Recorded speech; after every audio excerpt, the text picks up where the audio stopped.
Hello friends, स्वागत है आप सभी का सी बिबिकल आर्ट्स क्लासेस में। दोस्तों, भूगोल में जो आपका 10 नंबर का मानचित्र कार्य पूछा जाता है, इसमें 10 में 10 नंबर कैसे लाएं, मैं आपको कुछ ऐसे इंपॉर्टेंट क्वेश्चन कराऊंगा। विश्वास करिए, भरोसा करिए, वो जो मैं आपको कराऊंगा 10-15 क्वेश्चन कराऊंगा, अगर आप उसे कर लेते हैं तो गारंटी कि आपके उसी क्वेश्चन में से ही आपके 5 नंबर के सवाल पूछे जाएंगे। आपको जानकारी के मुताबिक बता दें कि यहाँ पे 5 नंबर का जो है भारत का पूछा जाता है और 5 नंबर का विश्व का, कुल मिला के 10 नंबर का मानचित्र कार्य पूछा जाता है। तो दोस्तों, इसीलिए यहाँ पे बहुत इंपॉर्टेंट होता है मानचित्र कार्य कैसे भरना है, किस प्रकार से भरे कि पूरा नंबर आपको मिल जाए। सब कुछ इस तरीके से मैं आपको बताऊं कि आपको पूरा नंबर मिल जाएगा। पिछले 5 सालों का एक्सपीरियंस है, मैं जो है प्राइवेट कॉलेज में पढ़ाता हूँ, मुझे अच्छे तरीके से पता है कॉपी कैसे चेक की जाती है, मानचित्र कैसे भरा जाता है, बहुत अच्छे तरीके से आपको बताऊंगा। और खासकर यहाँ पे देख लीजिए एक इम्पॉर्टेंट जानकारी कि यहाँ पे जैसे मान लीजिए आप इंटर में जो है 299 नंबर पाते हैं तो आपके मास्टर में लिखा रहेगा कि आप पास हैं सेकेंड डिवीजन।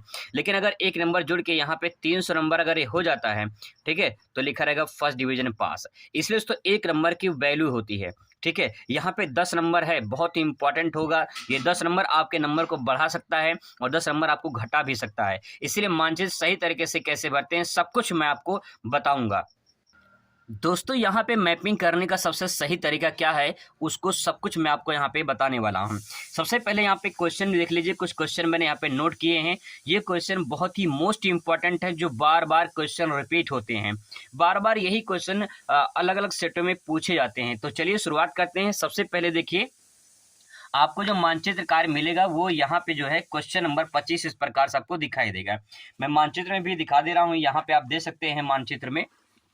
यहाँ पे पेपर देख लीजिए, पेपर में क्वेश्चन नंबर यहाँ पे देखिए 25 है और ये 25 नंबर क्वेश्चन में जो है भारत का यहाँ पे पूछा जाएगा, ठीक है। यहाँ पे दिया गया है, भारत के दिए गए रेखा मानचित्र में उपयुक्त चिन्हों द्वारा निम्नलिखित को दर्शाइए तथा उनका नाम भी लिखिए। तो यहाँ पे जो है आपको जो नंबर मिलेगा, जैसे यहाँ पे दिया आधा नंबर 1/2 दिया है, तो यहाँ पे जब सर्वाधिक जनसंख्या घनत्व वाला राज्य, ठीक है, आप सही लोकेशन और सही नाम भरेंगे तब जाके पूरा 1 नंबर मिलेगा। देख लीजिए कितना रिस्की मामला है। तो इसीलिए आपको ये पता होना चाहिए कौन सा राज्य कहाँ पे है। नहीं पता है, मैं आपको सब कुछ बता दूंगा, ठीक है। सर्वाधिक जनसंख्या घनत्व वाला राज्य कहाँ पे है, उसका नाम लिखना है और फिर इसके बाद जो है वो सही लोकेशन होना चाहिए, तब जाके पूरा नंबर आपको मिलेगा। यहाँ पे कहा गया भारत के दिए गए रेखा मानचित्र, मतलब आपको भारत का रेखा मानचित्र आपको दिया जाएगा। कुछ इस प्रकार से मानचित्र रहेगा, मैंने यहाँ पे बनाया हुआ है, आपको जो है वहाँ पे मिलेगा मानचित्र, ठीक है। मानचित्र आपको मिलेगा, 2 मानचित्र मिलेगा, एक भारत के लिए मिलेगा और एक मिलेगा आपको जो है संसार के लिए, ठीक है। यहाँ पे देखिए संसार का दिया गया है, तो यहाँ पे संसार का मानचित्र आपको मिलेगा, भारत का और संसार का दोनों में जो है आपको उसी तरह का नंबर मिलेगा। यहाँ पे देखिए 1/2 करके भरा है, यहाँ पे लिखा गया है। इसका मतलब ये है कि आपको सही नाम भरना है और सही लोकेशन दर्शाना है, तब जाके पूरा नंबर आपको मिलेगा। अब यहाँ पे दोस्तों कुछ क्वेश्चन है जो मैंने यहाँ पे सिलेक्ट कर लिए हैं। अब आपको इन्हीं क्वेश्चनों को अच्छे से तैयार कर लेना है और जो मैं आपको बता रहा हूँ यही आपको सही सही से प्रैक्टिस कर लेनी है भरने के। सबसे पहले देखिए, यहाँ पे पहला क्वेश्चन यहाँ पे है, चाय का एक प्रमुख क्षेत्र बताइए। तो इसका आंसर मैंने लिखा है यहाँ पे असम, ठीक है। तो भारत में पूछा है कि भारत में चाय का एक उत्पादक प्रमुख क्षेत्र कौन सा है, तो असम हो जाएगा। अब देखिए, ये मान लीजिए मानचित्र है, ठीक है। अब आपको यहाँ पे असम भरना है। अगर आपको पता नहीं है असम कहाँ पे है तो आपको उसके लिए उसको प्रैक्टिस करनी पड़ेगी। मानचित्र जितना प्रैक्टिस करेंगे उतना ही जो है आपको ज़्यादा से ज़्यादा जानकारी मिलेगी। और भूगोल जो होता है वो मानचित्र पे ही पूरा निर्भर होता है। मैपिंग बहुत जरूरी होता है अगर ज्योग्राफी पढ़ रहे हैं तो। यहाँ पे देखिए, यहाँ पे आएंगे इस पार्ट में, ठीक है, नॉर्थ ईस्ट में आएंगे, तो यहाँ पे सेंटर में एकदम बीचों बीच यहाँ पे क्या है, असम है, ठीक है। यहाँ पे असम है, तो यहाँ पे आपको मैंने ये असम एस लिखा है, शॉर्ट फॉर्म में लिखा है, लेकिन आपको ऐसे नहीं लिखना है। आपको यहाँ पे लिखना कैसे है, अब दोस्तों करना क्या है, आपको यहाँ पे कोई सिंबल बना, जैसे मान लीजिए मैंने यहाँ पे ऐसे गोला कर दिया है इस प्रकार से, ठीक है, और यहाँ पे लिखूंगा मैं असम, ठीक है। इस प्रकार से मैं यहाँ पे लिख दूंगा असम। ऐसे जो है आपको यहाँ पे लिखना है असम, इस प्रकार से आपको यहाँ पे लिख देंगे, ठीक है। एक काम और, आप बहुत ही मोस्ट इंपॉर्टेंट काम करेंगे असम लिखने के बाद। यहाँ पे क्वेश्चन नंबर देखिए, ये 25 का फर्स्ट पूछा गया है, ठीक है। यहाँ पे देखिए क्वेश्चन नंबर 25 का फर्स्ट है, तो आपको मानचित्र में यहाँ पे लिखना होगा, ये क्वेश्चन नंबर 25 का फर्स्ट है। यहाँ पे मैं लिख दे रहा हूँ 25 का ये जो है फर्स्ट है, तब जाके पता चलेगा कि जो है क्वेश्चन नंबर 25 का फर्स्ट जो है असम इसका राइट आंसर हो जाएगा। बस इतना ही काम करना है, इसके बाद और कुछ काम नहीं करना है। अगर इतना कर देंगे तो जो है सही नाम लिखे हैं, ठीक है, और सही जगह दर्शाए हैं, तो सही नाम लिखने का, सही जगह दर्शाने के, इस पे जो चेक करेंगे एग्जामिनर और उस पे पूरा 1 नंबर आपको पूरा दे देंगे। इस प्रकार से मानचित्र भरा जाता है। ठीक है, आगे दूसरा क्वेश्चन देखिए। दूसरा प्रश्न दोस्तों यहाँ पे दिया गया है, लौह खनिज उत्पादन की एक प्रमुख क्षेत्र बताइए। तो लौह खनिज उत्पादन का एक प्रमुख क्षेत्र बताना है। जो भी आप थ्योरी पढ़ेंगे उसी थ्योरी से ही मानचित्र कार्य पूछा जाता है। तो जहाँ पे लौह खनिज उत्पादन होता है, यानी जो लौह अयस्क होता है जहाँ पे उसका उत्पादन किया जाता है, उसका एक प्रमुख क्षेत्र बताना है। तो यहाँ पे देखिए मयूरभंज है। ये मयूरभंज आपको कहाँ पे लिखना है, सबसे पहले पता होना चाहिए मयूरभंज है कहाँ पे। तो मयूरभंज उड़ीसा में पड़ता है। तो यहाँ पे जो है आप सबसे पहले आपको पता होना चाहिए कि मयूरभंज कहाँ पे है। अब दोस्तों इसकी पहचान की तरीके ये है कि यहाँ पे देखिए जो ये टर्न है, यहाँ पे ये तो बांग्लादेश हो गया, यहाँ पे पश्चिम बंगाल है, पश्चिम बंगाल के जस्ट नीचे यहाँ पे उड़ीसा है। अब आपको उड़ीसा, अगर उड़ीसा यहाँ पे है तो अगर आपको ये नहीं पता कि कहाँ पे है तो लगभग आप एग्जैक्ट लोकेशन बीच में दर्शा दीजिए, आपका सही माना जाएगा, गलत नहीं होगा। ठीक है, यहाँ पे क्वेश्चन नंबर लिखेंगे 25 का ये सेकेंड है, 25 का सेकेंड हो जाएगा। इसके बाद जो है आपको यहाँ पे लिखना है मयूरभंज। ठीक है, आपको यहाँ पे लिखना है मयूरभंज, इस प्रकार से तब जाके आपका ये पूरा करेक्ट आंसर होगा। आपको लिखना भी यहाँ पे है और जो है यहाँ पे आपका क्वेश्चन नंबर भी दर्शाना है, तब जाके पूरा सही आंसर होगा। अगला प्रश्न यहाँ पे देखिए, लौह इस्पात संयंत्र का एक प्रमुख क्षेत्र बताइए। तो इसका आंसर होगा भिलाई। इसका पीडीएफ भी मैं आपको टेलीग्राम पे भेज दूंगा या व्हाट्सएप नंबर भेज दूंगा। जिन लोगों के पास व्हाट्सएप नंबर है, जो मैंने पिछले वीडियो में बताया था उसमें मैंने बताया नंबर, तो वहाँ पे भी मैं व्हाट्सएप पे भेज दूंगा, वहाँ से भी आप इसे प्राप्त कर सकते हैं। सवाल है लौह इस्पात संयंत्र का एक प्रमुख क्षेत्र बताइए। तो भिलाई इसका हो जाएगा। अब देखिए भिलाई जो है यहाँ पे तो कहाँ पे है, छत्तीसगढ़ में पड़ता है। ठीक है, अब देखिए मानचित्र में कैसे आप उसे लिखेंगे छत्तीसगढ़ में, तो यहाँ पे आपको ध्यान में रखना ये है कि जैसे उड़ीसा है, उड़ीसा के जस्ट बगल में छत्तीसगढ़ है और छत्तीसगढ़ जो है लंबाई में है, ऐसे लंबाई में है। अगर आप मानचित्र देखेंगे तो आपको यहाँ पे लंबाई में ऐसे दिखाई देगा। ठीक है, तो क्या करना है, ध्यान रखेंगे मानचित्र जो मिलेगा आपको पूरा ब्लैंक मिलेगा, ऐसे सादा मिलेगा। ठीक है, वहाँ पे राज्य अलग अलग नहीं मिलेगा। तो यहाँ पे अगर समझ में नहीं आता कहाँ पे है, तो उड़ीसा के बगल में छत्तीसगढ़ है, तो यहाँ पे लगभग आप दर्शा देंगे कि यहाँ पे जो है आपका क्या है, भिलाई है। ठीक है, लौह इस्पात संयंत्र के प्रमुख भिलाई क्षेत्र हो गया। ठीक है, तो यहाँ पे आपको जो है लिख देना है क्वेश्चन नंबर कौन सा है, 25 का थर्ड है ये। तो क्वेश्चन नंबर 25 का थर्ड लिखेंगे, इसके बाद जो यहाँ पे लिखेंगे भिलाई। बस इतना कर देंगे, आपका पूरा सही माना जाएगा, गलत नहीं होगा। एग्जैक्ट लोकेशन आप यहाँ पे पता नहीं कर सकते हैं, लेकिन लगभग आप बता सकते हैं कि भिलाई यहाँ पे है। ठीक है, अगला प्रश्न देखिए, पश्चिमी रेलवे का एक प्रमुख स्टेशन या मुख्यालय। तो प्रमुख स्टेशन या रेलवे जो मुख्यालय है वो मुंबई है। तो आपको यहाँ पे जो है मुंबई सभी लोग जानते हैं कहाँ पे मुंबई है, तो आपको जो है यहाँ पे जो है समुद्र के तट पर जो है यहाँ पे पड़ेगा मुंबई। तो आपको यहाँ पे भर देना है मुंबई। इसके बाद जो है क्वेश्चन नंबर लिखना है, क्वेश्चन नंबर 25 का जो है, 25 का कौन सा नंबर है, चौथा। ठीक है, तो यहाँ पे लिख देना क्वेश्चन नंबर 25 का चौथा। इस प्रकार से एग्जामिनर चेक करेगा तो ये सब कुछ भिलाई हो गया, मयूरभंज हो गया, ये मुंबई हो गया, तो आपको इसमें 1 नंबर देगा, इस पर 1 नंबर देगा, इस पर 1 नंबर देगा। कुल मिला के 5 नंबर आपको यहाँ से जो है, 4 नंबर ये हो गया। 1 नंबर और देख लेते हैं क्वेश्चन का। क्वेश्चन देख लेते हैं यहाँ पे, अरब सागर में गिरने वाले एक प्रमुख नदी।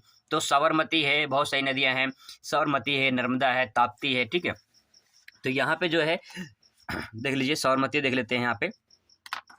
तो यहाँ पे जो है अरवली पर्वत के पास से ऐसे निकलती है और ये नदी यहाँ पे आती है साबरमती। तो यहाँ पे जो है इस प्रकार से यहाँ पे लिखेंगे साबरमती। ठीक है, साबरमती हो। क्वेश्चन नंबर ये 25 का जो है 5वां हो गया। इस प्रकार से आपको भर देनी है, इस पे भी आपको सही करके 1 नंबर आपको यहाँ पे मिल जाएगा। कुल मिला के यहाँ पे 5 नंबर आपको जो है यहाँ पे मिल जाएगा। इस प्रकार से मानचित्र भरा जाता है। तो दोस्तों ये 5 क्वेश्चन थे जो बहुत ही इंपॉर्टेंट है, इसको प्रैक्टिस जरूर करें। इसके बाद यहाँ पे कुछ और क्वेश्चन है जो बहुत ही मोस्ट इंपॉर्टेंट हैं। बस जितना मैंने यहाँ पे लिखा अगर आप उतना तैयार कर लेते हैं तो पूरा भरोसा करिए कि आपका इसी में से क्वेश्चन मैगजीन से बाहर नहीं आएगा, अगर आप इसे पूरा प्रैक्टिस कर लेते हैं। सवाल है, सबसे कम जनसंख्या घनत्व वाला राज्य कौन सा है। सबसे कम जनसंख्या घनत्व वाला राज्य अरुणाचल प्रदेश है और सबसे ज़्यादा अगर पूछे तो बिहार है। तो अब सवाल ये कि अरुणाचल प्रदेश कहाँ भरेंगे, मानचित्र देखते हैं। तो दोस्तों आपको मानचित्र में भरना है यहाँ पे, ये पूरा मानचित्र दे सकते हैं यहाँ पे। अब यहाँ पे अरुणाचल प्रदेश यहाँ पे है, जिस प्रकार से मानचित्र में यहाँ पे आप देख लीजिए, ये देखिए अरुणाचल प्रदेश है, ठीक है। तो यहाँ पे जो है ये चीन हो गया, चीन का बॉर्डर अरुणाचल प्रदेश है सबसे ऊपर, तो यहाँ पे जो है अरुणाचल प्रदेश है। तो यहाँ पे क्वेश्चन नंबर देखिए, क्वेश्चन नंबर सबसे कम जनसंख्या घनत्व वाला राज्य पूछा है अरुणाचल प्रदेश, तो इसका आंसर हो जाएगा। तो यहाँ पे लिखेंगे क्वेश्चन नंबर 25 का फर्स्ट, और यहाँ पे लिखेंगे अरुणाचल प्रदेश, ठीक है। यहाँ पे इस प्रकार से जो है आप लिख देंगे अरुणाचल प्रदेश, इस प्रकार से आपको लिख देना है, और इस प्रकार से लिखेंगे तो आपको सही पूरा जो है नंबर आपको मिलेगा। ऐसे ही मानचित्र भरा जाता है और यही भरने का सही तरीका होता है। इसके बाद क्वेश्चन नंबर दूसरा देखिए, कहवा का अग्रणी उत्पादक राज्य, तो कहवा सबसे ज़्यादा कहाँ पे होता है? कर्नाटक में होता है। तो कर्नाटक कहाँ पे है? अब देखिए मानचित्र में जब देखेंगे तो कर्नाटक आपको दिखाई देगा। सबसे पहले यहाँ पे आप इस मानचित्र को भी देखें ताकि जो है आपको समझ में आ जाए आसानी से। दोस्तों आप यहाँ पे देख सकते हैं कर्नाटक, ये है कर्नाटक, यहाँ पे गोवा है, तो ये समुद्र के तट पे यहाँ पे देखिए कर्नाटक है।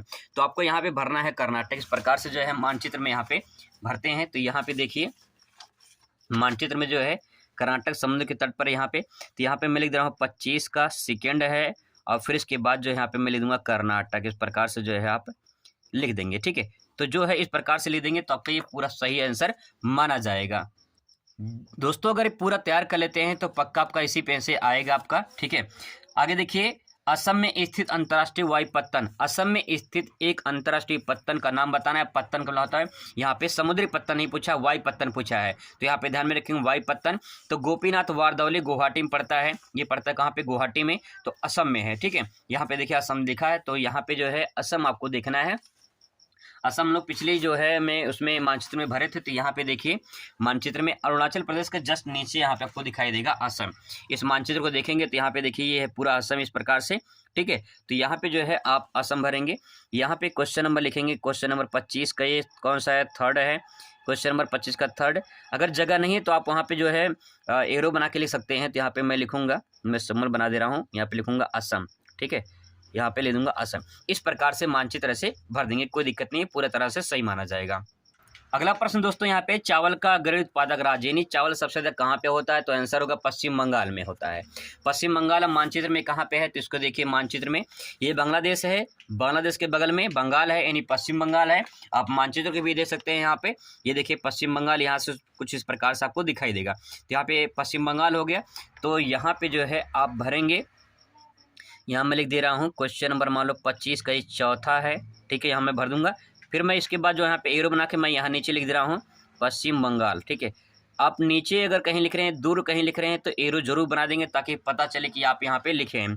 अगर एरो नहीं बनेंगे, यहाँ लिख देंगे तो पूरी तरह से आपका गलत हो जाएगा, इस बात को ध्यान रखेंगे, ठीक है। अगर इस प्रकार से आप लिखते हैं तो आपका ये भी माना जाएगा सही, ये भी सही है, ये भी सही है, ये भी सही है। कुल मिला के आपको यहाँ पे जो नंबर मिलेगा वो इस प्रकार से नंबर मिल जाएगा, ठीक है। एक क्वेश्चन और देख लेते हैं यहाँ पे, गुजरात में स्थित सॉफ्टवेयर औद्योगिक पार्क है। तो गुजरात में स्थित एक सॉफ्टवेयर औद्योगिक पार्क ये सूरत में मान लीजिए है। तो यहाँ पे देखिए, यहाँ पे ये गुजरात में अगर सूरत की बात करें तो सूरत यहाँ पे पड़ता है, कहाँ पे? यहाँ पे देखेंगे, ठीक है। मानचित्र में भी देख लीजिए, ये देखिए गुजरात है, ठीक है। गुजरात में देखिए सूरत यहाँ पे दिखाई दे रहा है आपको, यहाँ पे देखिए ये है सूरत, ठीक है। तो यहाँ पे जो है आपको दिखाई देगा सूरत, तो मैं यहाँ पे भर दे रहा हूँ। ये क्वेश्चन नंबर 25 का 5वां है, तो यहाँ पे मैं सूरत भर दे रहा हूँ, ठीक है, सूरत। इस प्रकार से भर देंगे तो जो है आपका ये पूरी तरह से सही हो जाएगा, तो 1 नंबर इस पे मिल जाएगा। कुल मिला के 5 में 5 नंबर इस प्रकार से आप भरेंगे तो मानचित्र में आपको 5 में 5 नंबर मिलेगा। दोस्तों ये 10 क्वेश्चन मैंने प्रैक्टिस किया, अगर ये 10 क्वेश्चन आप तैयार कर लेते हैं तो पूरी तरह से जो है आपको सबसे पहले जो है ये काम करना है कि आपको स्टेट पता होना चाहिए, कौन सा स्टेट कहाँ पे है, तो पूरी तरह से आपको पूरा 5 में 5 नंबर मिलेगा। मिलेंगे नेक्स्ट वीडियो में अगले 10 क्वेश्चन के साथ। Thanks for watching.